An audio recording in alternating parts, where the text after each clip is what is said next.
Hey folks, so we're talking seed storage and seed organisation today. This is a question that I get asked so much, like at least once a week somebody will ask me how I organise my seeds or how I store my seeds. And the thing is, even though we've all got enough seeds, we've got everything we need, occasionally more seeds accidentally fall through the letterbox. So, we've got to find a way to keep all of these. Now, it's not just about being organised.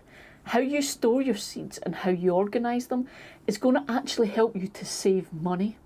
Because if you store your seeds properly, they'll last longer, so you'll need to replace them less. And if you organise things properly, there's less chance of you buying seeds accidentally that you don't need. Because everyone needs 8 packets of the same variety of beans. So let's start with the storage then, because it's quite important, but it's also a lot simpler than you think. I could say the phrase, you want to store your seeds properly, but what I mean is you just want to store them well so that they will last. Because let's be honest, nobody that watches this channel is running a world seed bank. We're just a bunch of hobby gardeners with far too many seeds because we have a habit.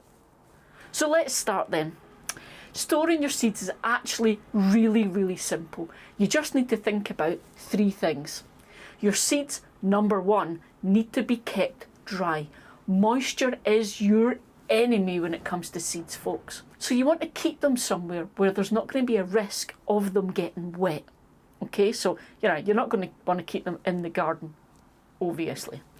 But even places like my garden shed, or you might have a potting shed, and my greenhouse, I've seen my seed packets actually over time getting to the point where they feel quite damp, and I've lost a lot of seeds because of that. My first seed box was awesome. It was a metal tin and it looked brilliant and I loved it. But over the years I did find that my seeds got ruined because it didn't keep the moisture out. So what I do now, as you guys know, is I've got this big box that seals and closes, but inside it is more of these boxes that all seal and close.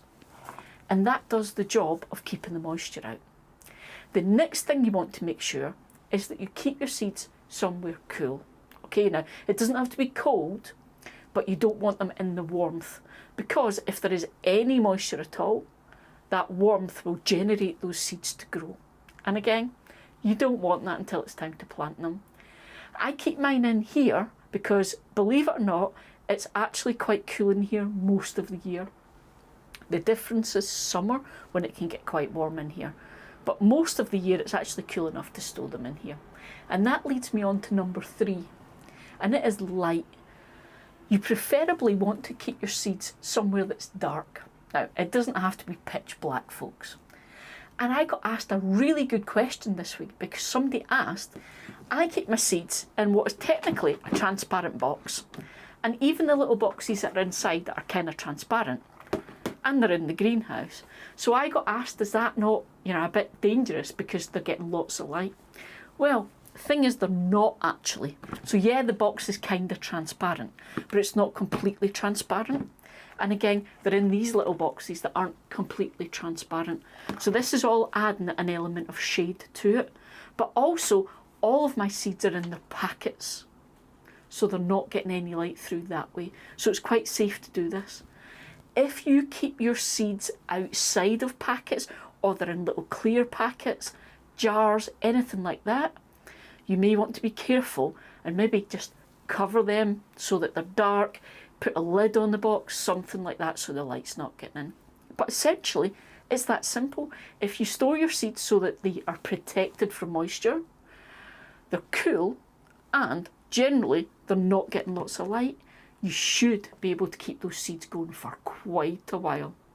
And I know I've had seeds, in fact I've still got seeds in this box that are about 5 or 6 years old and still going. Now that takes me on to the whole second thing. So anyone who's a regular on this channel knows my seed box.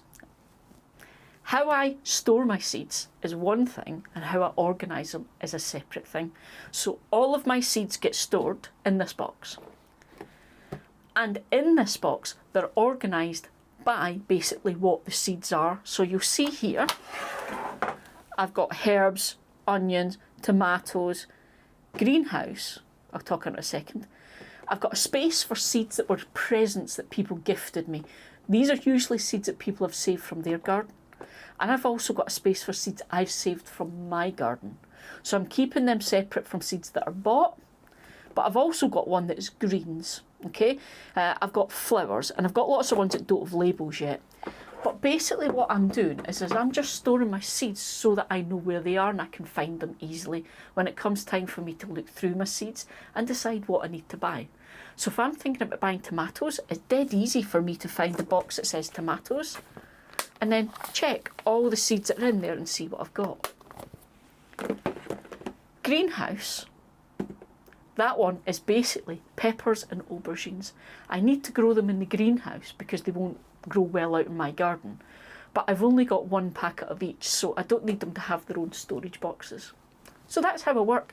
That is the initial part of how I organise my seeds. It's my system, I know how it works, and that's the thing, you do a system that works for you. But there's another part to this.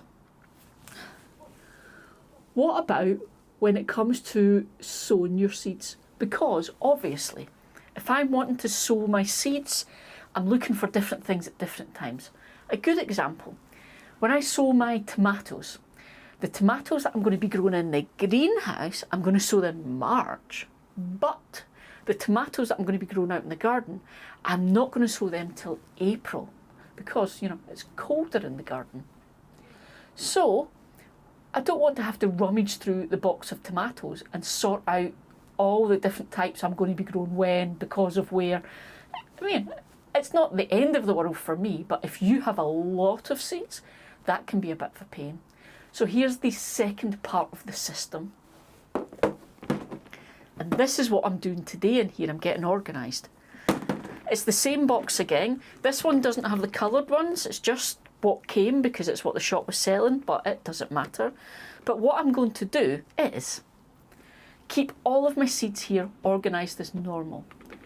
But the seeds I'm sowing this year will go into a box, but this time the box is going to be labelled with the month those seeds are being sown. Okay, so I will end up with boxes here labelled January to December for my seed sowing. And I will then move the seeds over. So instead of just being tomatoes, this box will have everything I'm going to sow in, say, March. The beauty being, I'm all organised. It's easy to find the things to sow when I need them. But also, when I've sown those seeds, I take them from this box and I put them back in the original box here. So it's a way of organising and keeping me on track. So 2 boxes then that are nice and safe to store my seeds. But it's a way of organising and storing all together. And because these boxes are quite small, they're quite narrow, I can store them quite easily. They don't take up too much space. But I want to talk to you now because I've said this to you guys before and I will say it again. Just because you see people like me on the internet with these seed boxes and they look all fancy, doesn't mean you need to do that and you need to go and buy them. Here's a solution that's pretty similar to this, but it's pretty cheap too.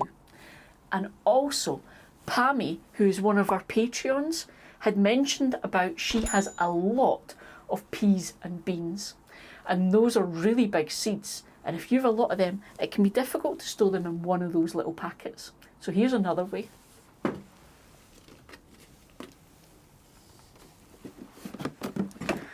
This is a cheap and cheerful way of doing exactly the same thing. Takeaway cartons. These guys have that same sealable lid system, so it'll keep the moisture out. You can get lots in that one, it's much bigger. So they're ideal if you've got lots of seeds or if you're doing things like peas and beans. And you can organise them any way you want. You can label them, write on them, whatever. Put them in a box and essentially it's the same system. So I could have these all organised by type. So I could have tomatoes, beans, peas, salad, herbs, have them all organised. I could then do the exact same thing and have another box, and that one could have the organisation by months and work the same system, where I then put what I'm going to sew into the months, and when I've sewn them, move them back into the container for storage. So it's exactly the same system that I'm using. It's just the cheap and cheerful way of doing it, where you don't have to go and buy fancy seed boxes. So that is the best and most efficient seed storing and organising system I've ever come up with, and I am loving it. So whether you're going for cheap and cheerful and use what you've got around the house, or you want to do some sort of system like I've got with these boxes, I hope this gives you an idea of how you can organise your seeds a bit better.